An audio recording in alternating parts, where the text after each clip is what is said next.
Hello and welcome my dear students. कसे आहात सगळे? आज आपण पुढचा पार्ट घेणार आहोत. चॅप्टर 1 मधलाच introduction to book keeping and accountancy मधलाच पुढचा पार्ट आहे हा. Methods of accounting system. आता अकाउंटिंग सिस्टीम म्हणजे काय? आपण ज्या मेथडनी बुक्स ऑफ अकाउंट्स मेंटेन करतो तशा मेथड्स ज्या आहेत त्या मेथड्स म्हणजे अकाउंटिंग सिस्टीम. तर अकाउंटिंग सिस्टीमच्या टोटल 3 मेथड्स आहेत: कॅश बेसिस, ॲक्रुअल बेसिस आणि हायब्रिड बेसिस. ॲक्रुअल बेसिसला मर्कंटाईल बेसिस असं पण म्हणतात.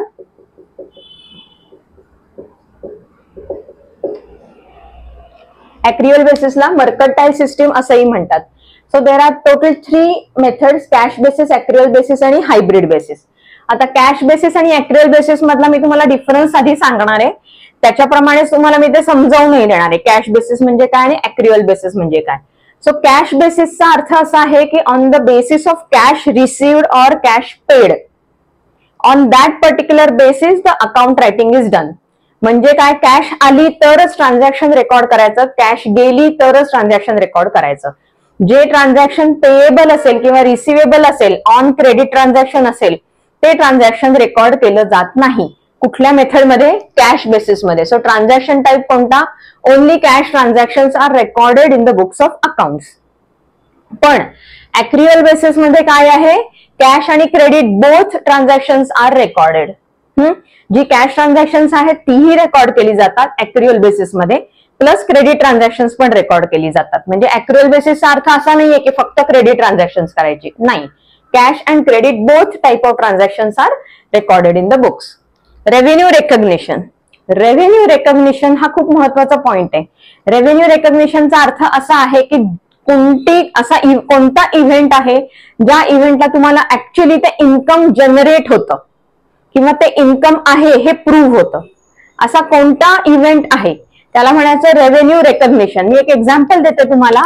समजा आपल्याला बायरनी एक ऑर्डर दिली, त्याला आपण परचेस ऑर्डर म्हणतो.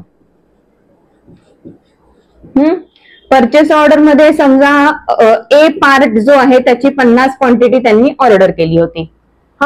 इथे रेव्हेन्यू रेकग्निशन झालंय का? नाही. अजून आपण ती ऑर्डर सप्लाय केलेली नाहीये. जोपर्यंत आपण ती ऑर्डर सप्लाय करत नाही तोपर्यंत रेव्हेन्यू रेकग्नाइज होऊ शकत नाही.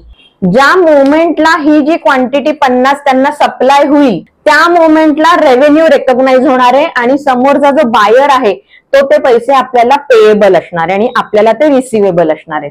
सो कॅश बेसिस मध्ये रेव्हेन्यू रेकग्निशन कधी आहे? Revenue is recognised only when cash is received or paid. ज्या वेळेला बायर त्याचे पैसे देईल, cash paid by the buyer ₹5,000, म्हणजेच आपल्याला ते पैसे रिसिव्ह होतील. जो सेलर आहे त्याला ते पैसे जेव्हा रिसिव्ह होतील बायर कडनं त्या मोमेंटला रेव्हेन्यू रेकग्नाइज होईल. कधी? कॅश ट्रान्झॅक्शन्स मध्ये, कॅश बेसिस मध्ये. So revenue is recognised only when cash is received or paid. For example professional fees received. पण ॲक्रुअल बेसिस मध्ये कधी? Revenue is recognised when the event takes place whether paid or not, but the event takes place. इथे जसं झालं तसं या point मध्ये invoice generate केला आणि क्वांटिटी सप्लाय केली म्हणजे इव्हेंट झाला. Event takes place whether it is paid or not. बायरनी ते पैसे पे केलेत का नाही केलेत, irrespective of that the event has taken place, so the revenue is recognised. मग ज्या वेळेला तुम्ही इनव्हॉइस जनरेट कराल त्याच वेळेला बुक्स ऑफ अकाउंट्स मध्ये एंट्री करायला लागेल. कधी? ॲक्रुअल बेसिस फॉलो करत असाल तर. युजर्स कोण आहेत? कोण वापरतं कॅश बेसिस किंवा कॅश ट्रान्झॅक्शनची मेथड कोण वापरतं आणि ॲक्रुअल मेथड कोण वापरतं? प्रोफेशनल्स. जे प्रोफेशनल्स असतात म्हणजे चार्टर्ड अकाउंटंट्स असतील, कंपनी सेक्रेटरीज असतील, कॅश बेसिस वरती रिसिव्ड किंवा पेड असेल त्या बेसिस वरती बुक्स ऑफ अकाउंट्स मेंटेन करतात. Not for profit organisations. Not for profit organisations म्हणजे काही अकॅडमीज असतात, स्पोर्ट्स अकॅडमी आहे किंवा एखादं एनजीओ आहे अशासारखे जी, किंवा लायब्ररी आहे, हॉस्पिटल आहे, अशी जी लोक हे आहेत तिथे नॉट फॉर प्रॉफिट ऑर्गनायझेशन जर असेल तर कॅश बेसिस वरती बुक्स ऑफ अकाउंट्स मेंटेन केली जातात. इकडे ॲक्रुअल बेसिस वरती जे मॅन्युफॅक्चरर्स आणि ट्रेडर्स आहेत ते ॲक्रुअल बेसिस वापरतात. का वापरतात? कारण बऱ्याच वेळा त्यांच्याकडे क्रेडिट ट्रान्झॅक्शन होत असतात की गुड्स परचेस केले जातात, ते प्रोसेस करून सेल केलं जातं सेल केल्यानंतर जेव्हा डेटर पैसे देईल तेव्हा क्रेडिटरचे पैसे दिले जातात. सो इथे क्रेडिट बेसिसवरती खूप ट्रान्झॅक्शन्स होत असतात, म्हणून ऍक्च्युअल बेसिसवरती मॅन्युफॅक्चरर्स आणि traders books of accounts maintain करतात. आता लिमिटेशन्स काय आहेत? कॅश बेसिसवरती जर तुम्ही ट्रान्झॅक्शन्स रेकॉर्ड करत असाल तर त्याची लिमिटेशन्स अशी आहेत, does not give the overall financial position of the business. Financial पोझिशनची टोटल आपली फायनान्शियल पोझिशन एक्झॅक्ट नाही सांगू शकत कॅश बेसिस, कारण फक्त कॅश ट्रान्झॅक्शन्स आहेत, एकच बाजू फक्त रेकॉर्ड केली जाते. समजा प्रोफेशनल म्हणून मी आता सांगितलं की माझी फी ड्यू आहे समोरच्या पार्टीकडनं, पण मिळतच नाही, वर्ष होऊन गेलं, मला फी मिळत नाहीये, तर मी ती इथे दाखवते का नाही दाखवते, म्हणजे माझं फायनान्शियल पोझिशन एक्झॅक्ट दिसतंय का नाही दिसते. पण इथे ते दिसतं, it gives a complete financial position of the business, कारण क्रेडिट ट्रान्झॅक्शन सुद्धा रेकॉर्ड केली जातात, कॅश ट्रान्झॅक्शन सुद्धा रेकॉर्ड केली जातात. So each and every event is recorded where money involve. महत्वाचं, वेअर मनी इन्व्हॉल्व्ह. ठीक आहे.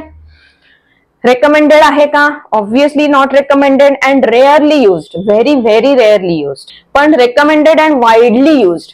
99% लोक ऍक्च्युअल बेसिस किंवा मर्कंटाईल बेसिस ही सिस्टीम वापरतात. एक्झाम्पल्स काय आहेत?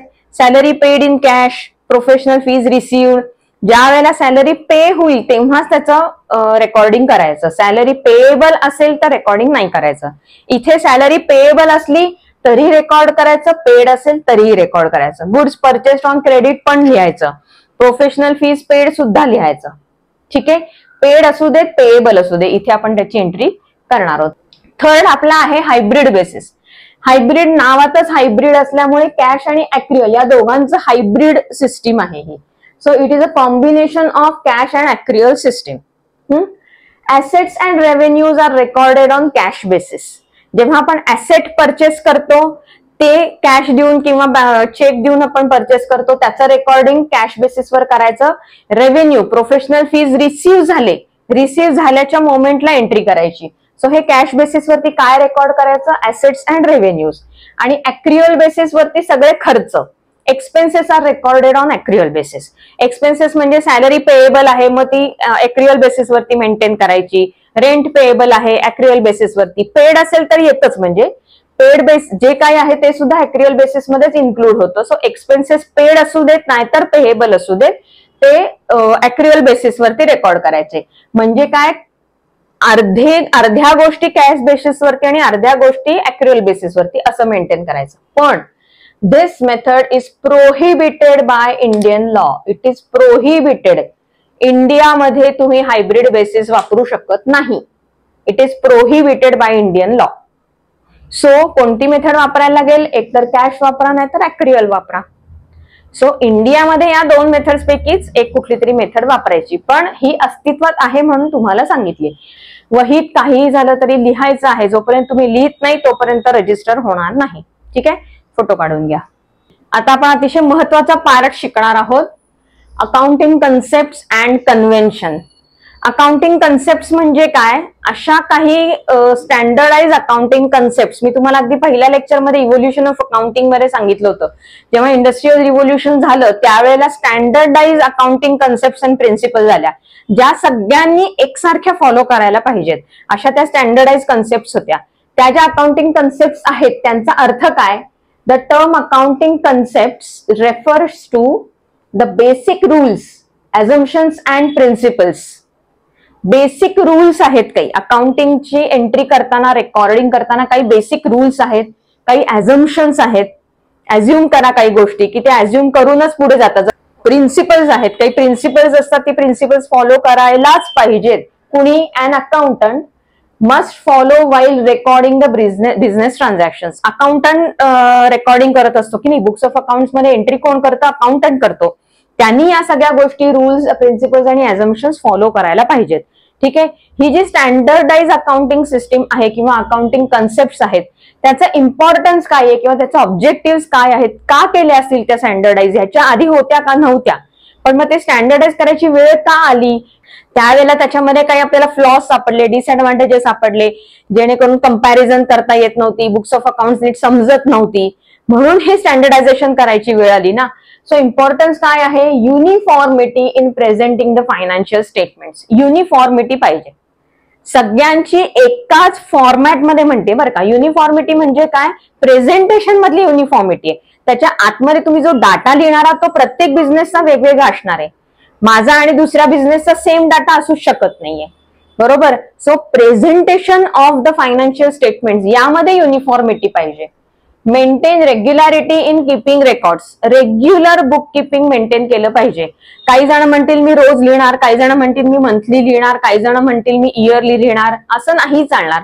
ज्या मोमेंटला रेव्हेन्यू रेकॉग्नाइज झालेला आहे त्याच मोमेंटला तुम्हाला ते ट्रान्झॅक्शन रेकॉर्ड करायला पाहिजे, त्या डेटलाच ते ट्रान्झॅक्शन रेकॉर्ड करायला पाहिजे. सो तुम्हाला रेग्युलॅरिटी मेंटेन करायला पाहिजे. Providing reliable financial statements, reliability अतिशय महत्वाची आहे. मी तुम्हाला आधी पण बऱ्याच वेळा सांगितलेले की बुक किपिंग मध्ये जो डाटा सबमिट केला जातो त्याच्यावरती अनालिसिस होऊन त्याच्यावरती रिपोर्ट्स तयार करून तुमच्या बिझनेसचं एक फायनान्शियल स्टेटस काढलं जातं, फायनान्शियल पोझिशन काढली जाते. जर तुमचं रेकॉर्डिंग ऑफ ट्रान्झॅक्शन जर नीट नसेल, रिलायबल नसेल, तर जी काही फायनान्शियल स्टेटमेंट्स बनवलेली आहेत ती सुद्धा रिलायबल नसतील. सो तुम्हाला रिलायबिलिटी मेंटेन करायला पाहिजे. Using widely acceptable principles of accounting, widely acceptable जी बाकीची लोक पण वापरतायत, पण मी वेगळा आहे का नाही. मला जर बाकीची लोक 100 पैकी 99 लोक जर हे वापरत असतील याचा अर्थ ते बरोबर असणार आहे, म्हणून ती लोक ते वापरतायत. हा विचार करून आपण पण तीच वापरायला सुरुवात केली पाहिजे. याला म्हणायचं वाईडली ऍक्सेप्टेबल प्रिन्सिपल्स. मग अशी मी तुम्हाला सांगितलं होतं ना ऍक्रिअल बेसिस जेव्हा शिकवलं तेव्हा मॅन्युफॅक्चरर्स आणि ट्रेडर्स हे जर ऍक्रिअल बेसिस वापरत असतील, वाईडली ऍक्सेप्टेबल हे कुठली सिस्टीम ऍक्रिअल बेसिसची कोण वापरतं, मॅन्युफॅक्चरर्स आणि ट्रेडर्स. एखादा मॅन्युफॅक्चरर असं म्हणू शकतो की नाही मी कॅश बेसिस वापरणार, मी नाही ऍक्रिअल बेसिस वापरणार. त्याला नाही म्हणू शकत नाही कोण, कारण ते लिगल आहे. पण तरी सुद्धा त्यांनी कुठली सिस्टीम वापरावी असं सजेशन आहे, त्यांनी वापरायला पाहिजे ऍक्रिअल सिस्टीम, कारण तो मॅन्युफॅक्चरर आहे. कळलं. So this is the ॲझम्पशन.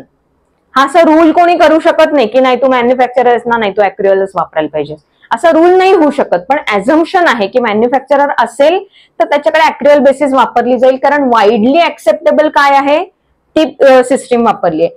Provide information to all users. Users of book keeping कोण आहे मी तुम्हाला आधीच सांगितलं होतं. ओनर्स असतात, लेंडर्स असतात, आपले शेअर होल्डर्स असतात, मॅनेजर्स असतात, आउटसाइडर्स असतात, डेटर्स असतात. अनेक लोक आहेत जे युजर्स आहेत किंवा गव्हर्नमेंट आहे. त्यांना ही इन्फॉर्मेशन प्रोव्हाइड करण्यासाठी त्यामध्ये पुन्हा एकदा युनिफॉर्मिटी पाहिजे, रिलायबिलिटी पाहिजे.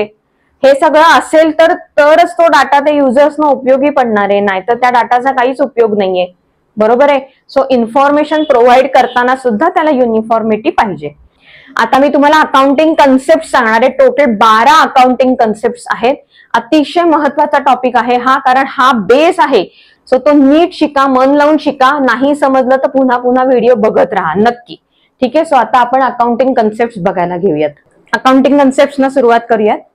पहिली कन्सेप्ट आहे business entity concept. Business is a separate entity than the user. अतिशय महत्वाचा पॉइंट आहे हा. Business is a separate entity than the user.